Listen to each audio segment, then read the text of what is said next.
Dave Lorenzo, owner of CrossFit RDT.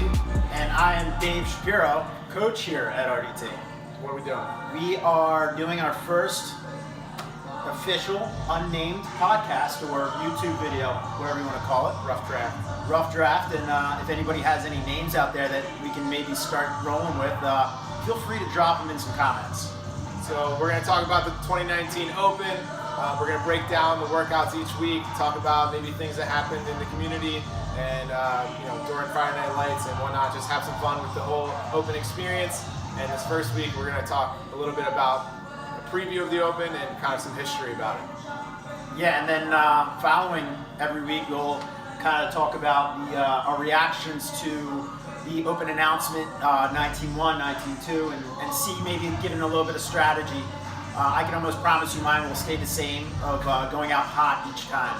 And mine will be conservative, breaking everything up in sets. A lot more strategic. So we hope that you guys tune in and like what you see, and feel free to drop some comments and leave some input. See ya. All right. What's up? 2019. Open. Hopefully it's not too much different than the past years because of all the changes being made, right? What are some of those changes? Let's talk about that for a minute. Well, no regionals, top 20. Well, so actually I was having this conversation just now. The Dubai CrossFit, all those sanctional events, that's for 2020. So, right? Or is that for the 2019 games? It's for 20. I thought it was for 2019. Maybe. Right? That makes sense. Because the Open is only top 20 in the world to qualify.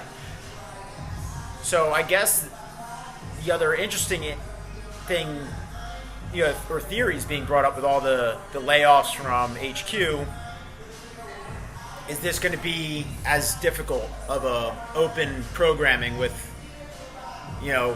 Glassman taking a little bit more control over what's going on at the company? It'll be interesting. I hope Castro's creativity has always been there. I think that's what's made a lot of the Open workouts exciting. For the community too. For the community, right? Yeah, absolutely. I think. I hope they'll still have that flair to it. I think they will. Yeah. Just maybe not as intricate.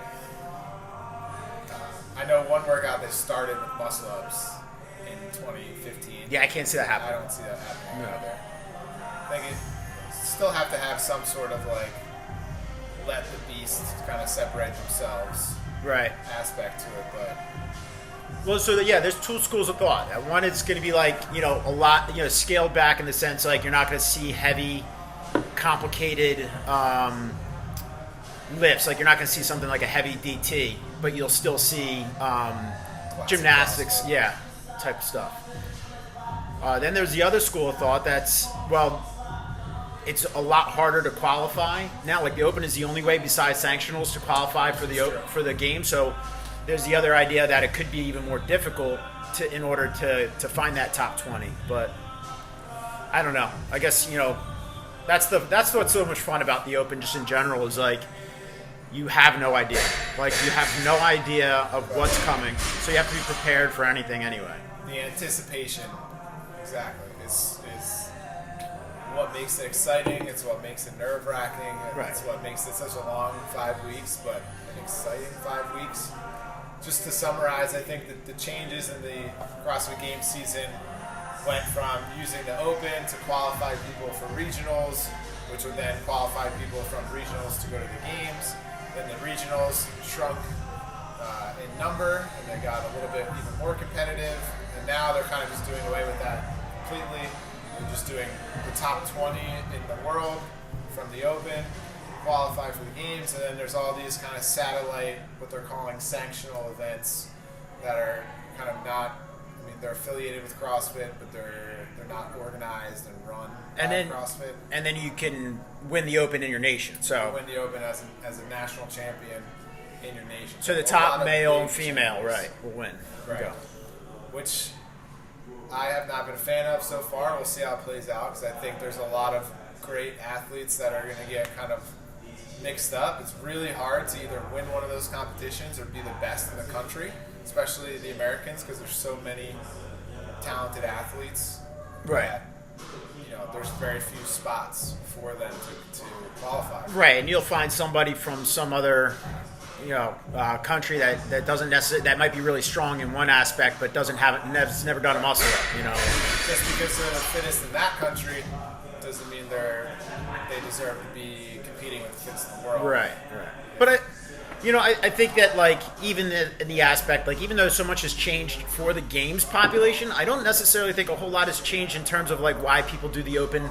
When we talk about the percentage of people that actually make it to the games from the Open, it's less than 1%. Yeah. So, for people to say that they're not going to do the Open this year because it's different is a joke in a sense, because we all do the Open just because we're competing against ourselves and other people in our gym and maybe some other people from gyms around the the local area. But a lot of it's more about community building than am I going to make it to regionals? Am I going to so it's for me. I love the Open. It's the best time of the year for me as a CrossFitter. One of my themes that I always keep in mind, because I've had a lot of ups and downs in terms of my own levels of fitness, and I've always been able to do the Open, is I always keep in mind the fact that I'm healthy enough to do it, and that hey, there's a lot of people dealing with a whole bunch of shit out there, and I have the ability to do these workouts. I'm pretty fit. I'm going to do these workouts. I'm going to keep the CrossFit community in mind. I'm going to keep all these blessings in mind and just kind of throw down and do the best that I can, because it's hard. It's easy to get into the mindset of I feel like I'm not in peak shape, so I don't want to put my name on a leaderboard, knowing that I might be able to do better and have myself, beat myself up over it. And it's just as long as you can do it, just put your name, throw your hat in the ring and get after it. And so this year's no different. Well, I think for me, in terms of being competitive, I you kind of lose track of I don't want to say how not fit I am. You know what I mean? You kind of lose track of it throughout. This is a good gauge to be able to sign onto the leaderboard and be wow, there are a lot of fit people out there. So in the off season, that just means I have to make sure that I'm focused. So for me, it's a good way to kind of gauge not only the work that I've done throughout the year, but at the same time it's a reality check.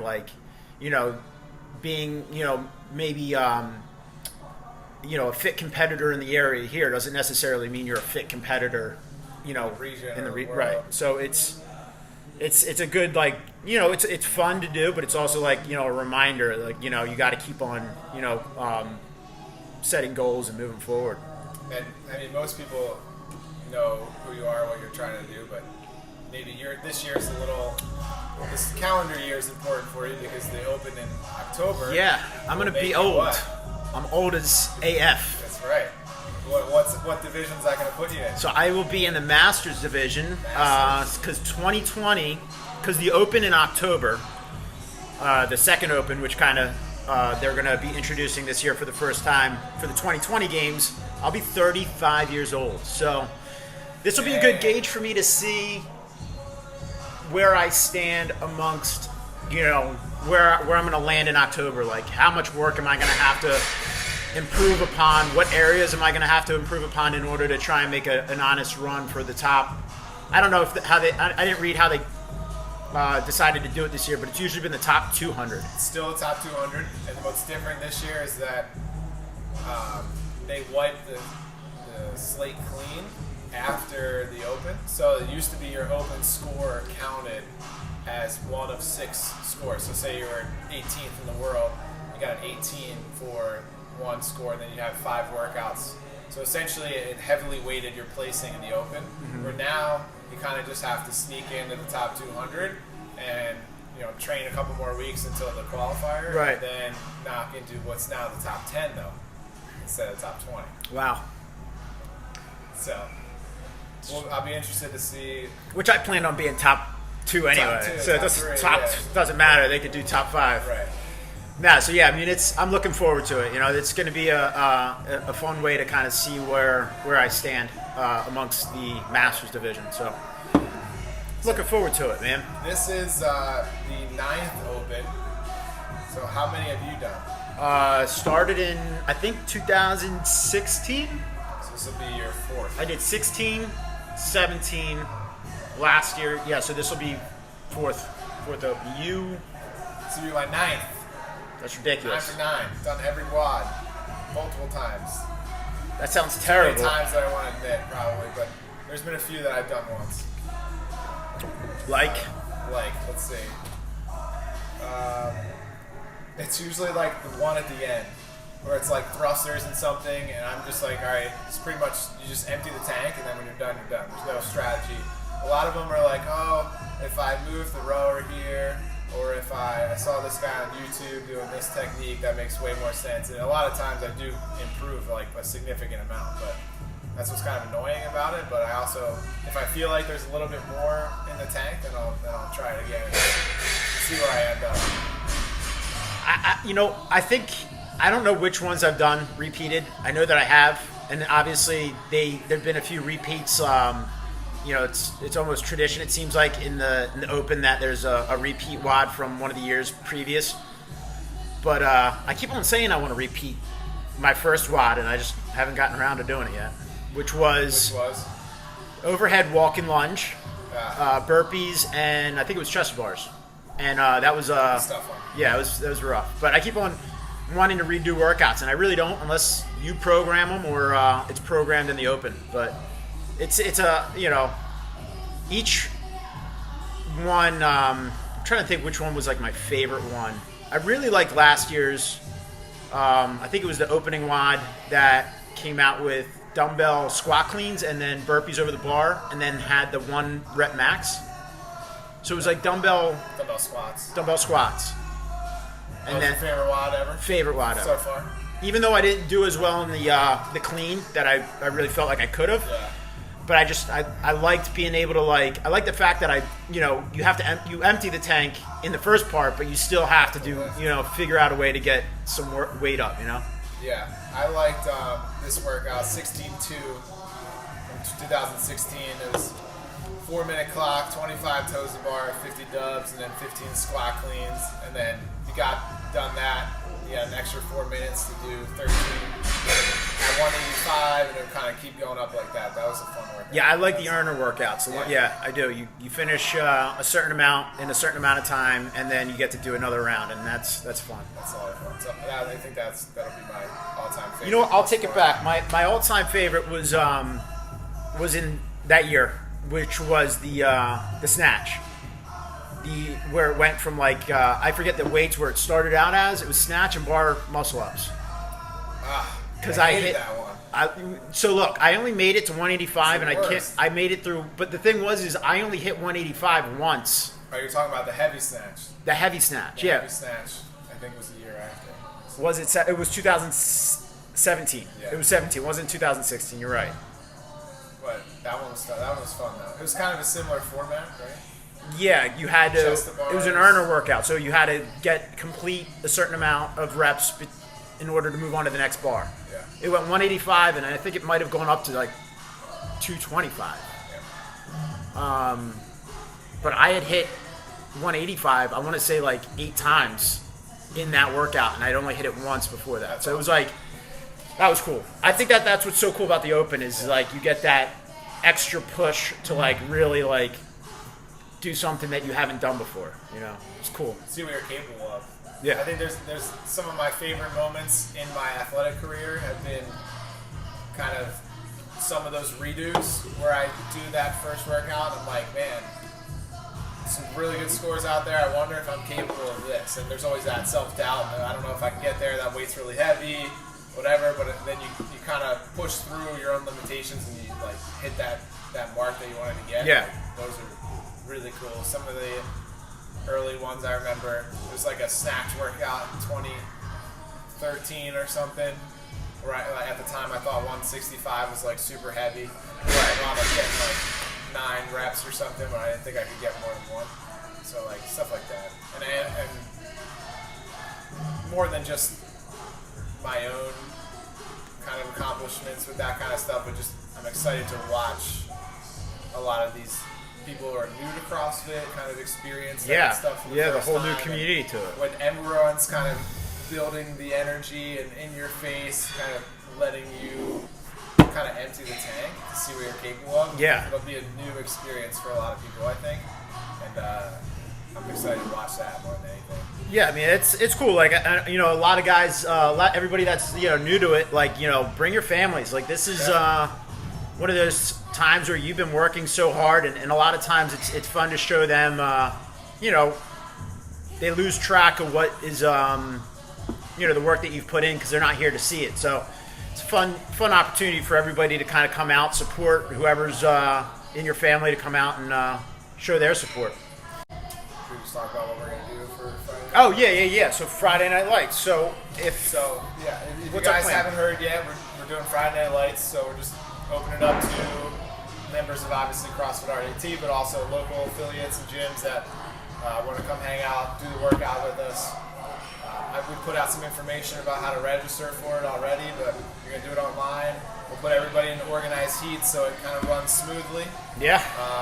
But yeah, bring your friends, bring your family. You can come just to hang out and support all the people that are going. Even if you're not participating or you want to visit from another gym, feel free. We'll be here. Best at a time, 6 to 8 p.m. each Friday. Starting with this Friday already. I really can't believe that it's already here. I know. I'm waiting for. I was checking Instagram earlier this morning because I'm still hoping that Dave Castro dropping hints. Drops a very, non-specific hint that has nothing to do with the workout. Where I'll spend the next 4 days trying to figure out what it means. When in reality, it probably has nothing to do with the workout. Exactly. You're like, okay, it's going to be handstands, squat snatches, and pull-ups, and then it winds up being like wall balls and burpees. Right. But it's fun. It is fun. And it's not just the Kill Cliff talking. I am like jacked for this. I'm ready. This is like we said before, the entire year. This is like our CrossFit Games. Like it's fun to just be a part of. This is kind of my own benchmark of the year. Just to kind of see how my training has been. And I think personally my goal is to have fun, complete all the workouts, support my community, and then fourth would be hopefully just improve a little bit better in the region. Yeah, screw the community. I want to make it the Masters. I want to make it to the CrossFit Games.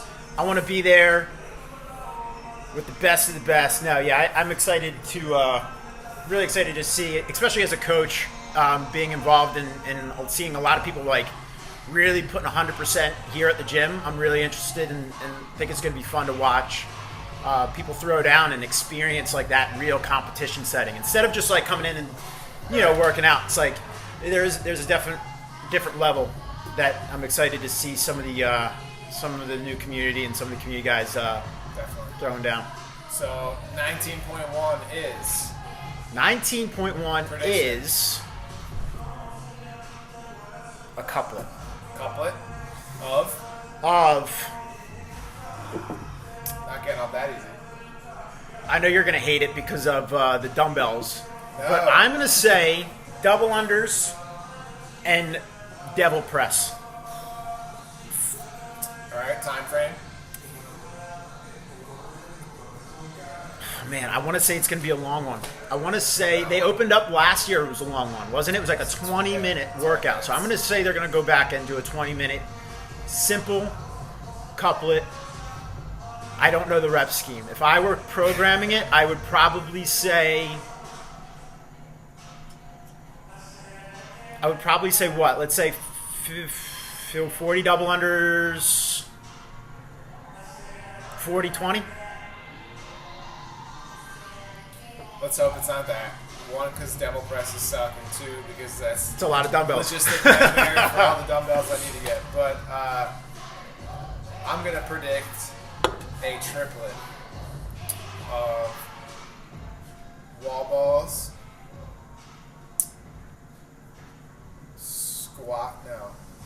power cleans, and toes to bar.